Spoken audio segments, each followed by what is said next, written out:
السلام علیکم ورحمۃ اللہ وبرکاتہ۔ نمازیوں کا خیال کرتے ہیں، قریب قریب ہوتے ہیں، برابر صف کے اندر ہی بیٹھے ہیں، جس طرح نماز کے اندر بیٹھا جاتا ہے۔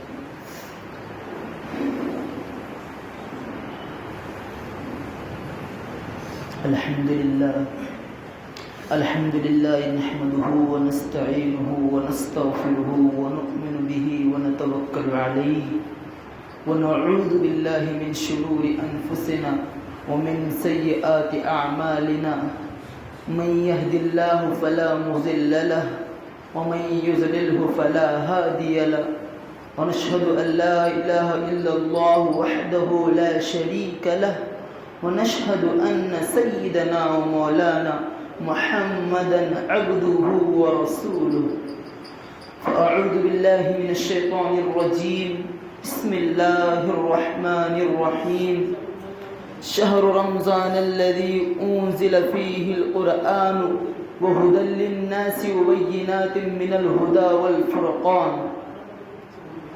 وقال النبي صلى الله عليه وسلم: الصوم جنة۔ صدق اللہ العظیم وصدق رسولہ النبی الکریم۔ معزز، مکرم و قابل احترام تمام ہی نوجوانان کرام، بزرگان ملت، میرے اسلامی پیارے بھائیوں، اللہ رب العزت کا بہت بڑا کرم و احسان ہے کہ اللہ رب العزت نے ہم تمام کو اسلام جیسی اس دنیا کی سب سے زیادہ بڑی اور بابرکت نعمت سے سرفراز فرمایا۔ جس طرح دنیا والوں کے تہوارات آتے ہیں اور ان تہواروں کے اندر وہ اپنے آپ کو خوش رکھنا چاہتے ہیں اور ان تہوار کے لیے کوششیں کرتے ہیں، ان کو مزین کرتے ہیں، ان تہواروں کے اندر خوش ہوتے ہیں، اسی طرح اللہ رب العزت مسلمانوں کے لیے اور ان تہوارات کے اندر آفر بھی چھوڑے جاتے ہیں کہ لوگ آفر کے ذریعے سے چیزوں کو خرید کر فائدے اٹھائیں۔ بہت سارے تہوار ہم خود دیکھتے ہوں گے کہ ہمارے جو مد مخالف دوسری قوموں ہیں، جب ان قوموں کے تہوار آتے ہیں تو آفر آتے ہیں کہ ہم کم پیسوں کے اندر چیزیں خرید سکیں ان تہواروں کے موقع پر۔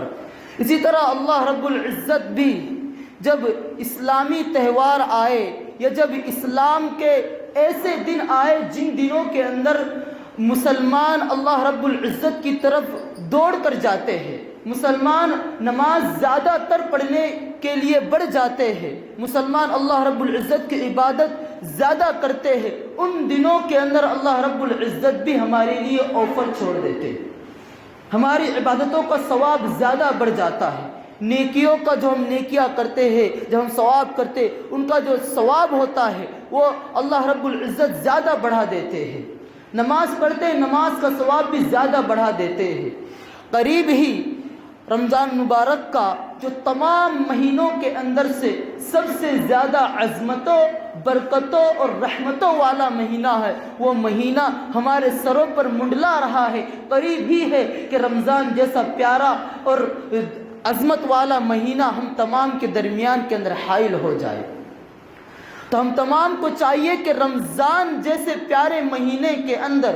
اپنے آپ کو اللہ رب العزت کے قریب کرنے کے لیے اور اللہ رب العزت کو اپنے آپ سے خوش کرنے کے لیے ابھی سے کوشش اور جد و جہد کرنی ہوگی۔ جب شعبان کا مہینہ ہوتا تھا تو آپ صلی اللہ علیہ وسلم، جو رمضان سے پہلے کا مہینہ ہے شعبان، جو اس وقت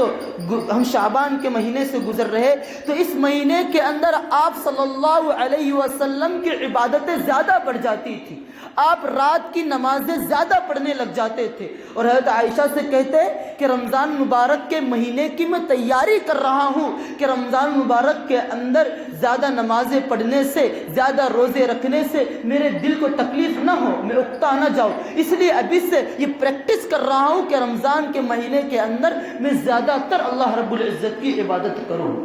تو ہمیں ابھی سے اپنے آپ کو رمضان مبارک کی محنت کے اندر، رمضان مبارک کے مہینے کے لیے تیار کرنا ہوگا، اور ابھی سے نمازوں کو زیادہ تر پڑھنے کی کوشش کرنی ہوگی۔ فرض نماز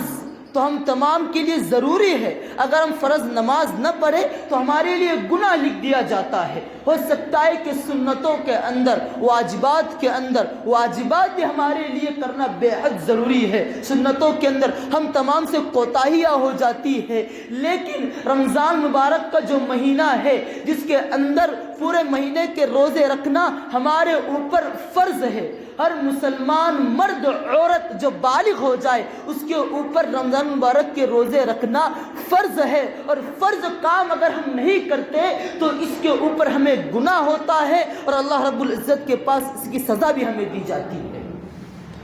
ہم رمضان مبارک کے روزے کو اہمیت ہی نہیں دیتے۔ ہم دیکھتے ہیں کہ جب دھوپ زیادہ ہو چکی ہے اور روزہ لگنے کا، پیاس لگنے کے زیادہ امکانات ہے تو ہمارے دل کو تکلیف دینے کی بجائے ہم آسانی کے ساتھ روزوں کو چھوڑ دیتے ہیں۔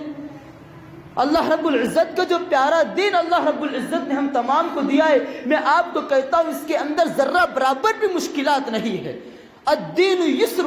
دین بالکل ہی آسان ہے، مشکلات دین کے اندر ہے ہی نہیں، بلکہ ہمارے دل نے، ہمارے دماغ کو، ہمارے دل کو ہم نے سکون دے دے کر، راحت دے دے کر، آرام دے دے کر اس طرح سے ہمارے دل کو اور ہمارے دماغ کو بنا لیا ہے کہ تھوڑی سی بھی تکلیف اس کو دین کے اندر اگر نظر آتی ہے اس تکلیف کو بہت بڑی تکلیف سمجھ لیتا ہے۔ تو فرض نماز پڑھنا بھی دل کو بھاری دل اپنے آپ کو بھاری سمجھتا ہے، دماغ اپنے آپ کو بھاری سمجھتا ہے۔ فرض نماز کے لیے جب اذان ہوتی ہے تو دل کو تکلیف پہنچتی ہے کہ اب مجھ کو نماز کے لیے جانا پڑے گا۔ یہ ہمارا دل کس طرح سے ہو چکا ہے، ہمارا دماغ کس طرح سے ہو چکا ہے، جبکہ صحابہ کرام جس وقت نماز جیسی نعمت اللہ رب العزت کی اتر آئی، آپ صلی اللہ علیہ وسلم نماز لے کر آئے، صحابہ خوش ہو گئے کہ اللہ سے مانگنے کا طریقہ اور اللہ سے مانگنے کا ذریعہ ہمیں مل گیا۔ تو جب رمضان مبارک کا مہینہ آئے اس وقت ہمارے دل بھی خوش ہو جانے چاہیے کہ ہمیں اللہ رب العزت کے قریب جانے کا موقع مل گیا، اللہ رب العزت کی عبادت کرنے کا موقع مل گیا۔ رمضان مبارک کے اندر جتنے بھی اعمال ہیں ان تمام اعمال کے اوپر ملنے والا جو اجر اور ثواب ہے وہ ہمارے لیے بڑھا دیا جاتا ہے۔ جب تراویح پڑھانے کے لیے حافظ کھڑا ہوتا ہے تو آپ صلی اللہ علیہ وسلم نے حدیث مبارکہ کے اندر کہا کہ تمہیں جب قرآن کریم کو تم پڑھتے ہو تو ہر حرف کے بدلے 30 نیکیاں تمہیں ملتی، ہر حرف کے بدلے 10 نیکیاں تمہیں ملتی ہے، ہر حرف کے بدلے تمہیں نیکیاں ملتی ہے۔ اور قرآن کریم کو پڑھنا اور سننا یہ دونوں برابر ہے۔ اگر کوئی قرآن کریم کو پڑھ رہا ہے اور اس کے اوپر ثواب مل رہا ہے تو اس کو نیکیاں مل رہی ہے، اور جو اس پڑھے ہوئے قرآن کریم کو سن رہا ہے تو اس کو بھی قرآن کریم کے پڑھنے والے کے جتنی نیکیاں مل رہی اس کو بھی اتنی ہی نیکیاں ملتی، اس کو بھی اتنا ہی ثواب ملتا ہے۔ جب حافظ قرآن مجید کو جب مصلی کے اوپر کھڑے رہ کر قرآن کریم کو پڑھتا ہے، تراویح کو پڑھاتا ہے تو پوری قرآن کریم کو ختم کیا جاتا ہے، تو جتنا ثواب اس حافظ کو ملتا ہے اتنا ہی ثواب پیچھے پڑھنے والے سارے مقتدیوں کو ملتا ہے۔ ہم تمام کو سمجھ لینا چاہیے کہ قرآن کریم کے ایک ایک حرف کے اوپر ہمیں نیکیاں ملتی ہیں، اور حدیث پاک میں صلی اللہ علیہ وسلم نے یہ بھی کہا گیا کہ میں تمہیں یہ نہیں کہتا ہے کہ الف لام میم جو قرآن کریم کا ہے وہ ایک حرف ہے، بلکہ الف اس میں ایک حرف ہے، لام اس میں ایک حرف ہے، میم اس میں ایک حرف ہے۔ الف کے پڑھنے پر بھی تمہیں نیکیاں ملیں گی، لام کے پڑھنے پر بھی نیکیاں ملیں گی، میم کے پڑھنے پر بھی نیکیاں ملیں گی، اور سننے والے کو پڑھنے والے کے برابر نیکیاں ملیں گی۔ تو مطلب یہ ہوا کہ ہم کو قرآن کریم کو جب ہم پیچھے کھڑے کر سنیں گے الف کو سننے پر بھی نیکیاں ملیں گی، لام کے سننے پر بھی نیکیاں ملیں گی، جتنا قرآن کریم پڑھا جائے گا اتنی نیکیاں ہمیں ملیں گی۔ اگر ہم پورا قرآن کریم تراویح کے اندر سنیں شروع سے لے کر آخر تک تو پورا قرآن کریم پڑھنے کا جس طرح حافظ کو ثواب ملے گا اس طرح سننے کا بھی ہم کو اس کے برابر ثواب ملے گا۔ یہ قرآن کریم کی فضیلت ہے، قرآن کریم کو سننے کی فضیلت ہے، اور شروعات کے اندر ہم قرآن کریم کو کان لگا کر غور و خوض کے ساتھ سنیں گے تو خود آپ غور کریں گے کہ ہمیں قرآن کریم کو سننے کے اندر مزہ آ رہا ہوگا۔ اس طرح سے ہم قرآن کریم کو سنیں حافظ کے پیچھے کھڑے کر کہ یہ جو حافظ کی زبان سے نکل رہا ہے، یہ جو تراویح پڑھانے والے کی زبان سے نکل رہا ہے، یہ الفاظ خود ہمیں حضرات سے کہوں گا کہ میری طرف اپنی توجہ توجہ کو ملحوظ کرے، میری طرف توجہ کرے کہ حافظ جب قرآن کریم کو پڑھتا ہے تو یہ سمجھے اس وقت ہم کہ خود اللہ رب العزت اپنی زبان سے قرآن کریم کو پڑھ رہے ہیں، کیونکہ قرآن کریم جو ہے شروع سے آخر تک پورا کے پورا اللہ رب العزت کی طرف سے اترا ہوا ہے، دنیا والوں کا بنایا ہوا نہیں ہے، سارا کے سارا خود اللہ رب العزت نے آسمان سے اس کو اتارا ہے۔ تو مطلب اس کا یہ ہے کہ قرآن کریم کو جب ہم سنیں تو خود ہم یہ غور کریں کہ یہ اللہ رب العزت کے زبان سے، یہ اللہ رب العزت سے نکلے ہوئے الفاظ ہے، اور اللہ رب العزت نے جو آسمان سے بھیجا ہے ان کو اپنے کانوں سے سن رہے ہیں، تو پھر اور بھی دل چاہے گا کہ ہم قرآن کریم کو حافظ کے پیچھے کھڑے رہ کر سنیں۔ تراویح کے اندر ہم قرآن کریم کو سنیں تو ہم تراویح کو اہمیت دیں، اپنے آپ کو تراویح کے لیے کھڑے کریں، اور رمضان مبارک کے اندر جو روزے رکھے جاتے ہیں، علماء کرام کہتے ہیں کہ جب دھوپ زیادہ بڑھ جاتی ہے،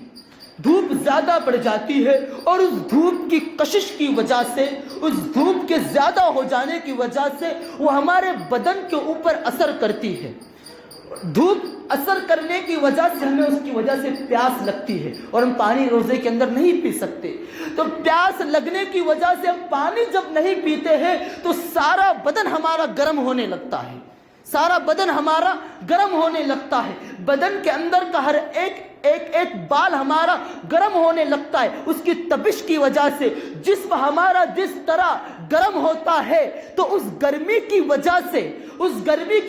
سے جتنے بھی گناہ ہمارے اس دل کے اندر ہم کیے ہوئے ہوتے ہیں، اور گناہ کرنے کی وجہ سے ہمارا یہ دل بالکل کالا ہو جاتا ہے، ہمارا یہ دل گناہ کرنے کی وجہ سے جب آدمی ایک گناہ کرتا ہے دل پر ایک کالا دھبا لگ جاتا ہے، جب کثرت سے گناہ کرتا جاتا ہے دل بالکل کالا ہو جاتا ہے۔ تو انسان جب گناہ کرتے رہتا ہے اور اس کے کھاتے کے اندر گناہ لکھ دیے جاتے ہیں بکثرت، اور اس کے بعد جب وہ رمضان مبارک کا روزہ رکھتا ہے اور دھوپ کی کشش کی وجہ سے اس کے جسم کے اوپر جلن پیدا ہوتی ہے دھوپ کی وجہ سے، تو اس دھوپ کی وجہ سے اس کے جسم کے گرم ہونے کی وجہ سے اللہ رب العزت اس کے گناہوں کو جلا دیتے ہیں۔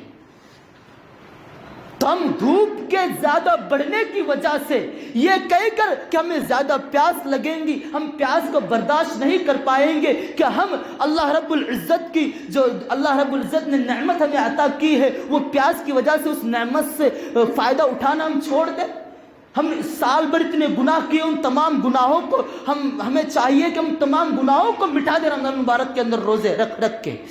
تو دھوپ کی وجہ سے میرے پیارے بھائیوں ہمیں چاہیے کہ ہم ہرگز بھی اپنے آپ کو روزے سے دور نہ رکھیں، بلکہ روزے رکھنے والے کے منہ سے اس کے جب زیادہ بھوک اور زیادہ پیاس لگنے کی وجہ سے شام کے وقت عصر کی نماز کے بعد جب روزہ کھولنے کا وقت آتا ہے اس وقت جو بدبو اس کے منہ سے نکل آتی ہے، اس وقت جو بدبو اس کے منہ سے نکل آتی ہے زیادہ بھوک کی وجہ سے، وہ بدبو بھی اللہ رب العزت کو پسند ہوتی ہے۔ اس لیے کہا گیا ہے کہ تم روزہ کھولنے سے کچھ دیر پہلے مسواک نہ کرو، اس لیے کہ جو بدبو تمہارے منہ سے نکلتی ہے وہ بھی اللہ رب العزت کو پسند ہوتی ہے۔ اتنا محبوب ہے روزہ رکھنے والا اللہ رب العزت کو، اور روزے رکھنے والوں کو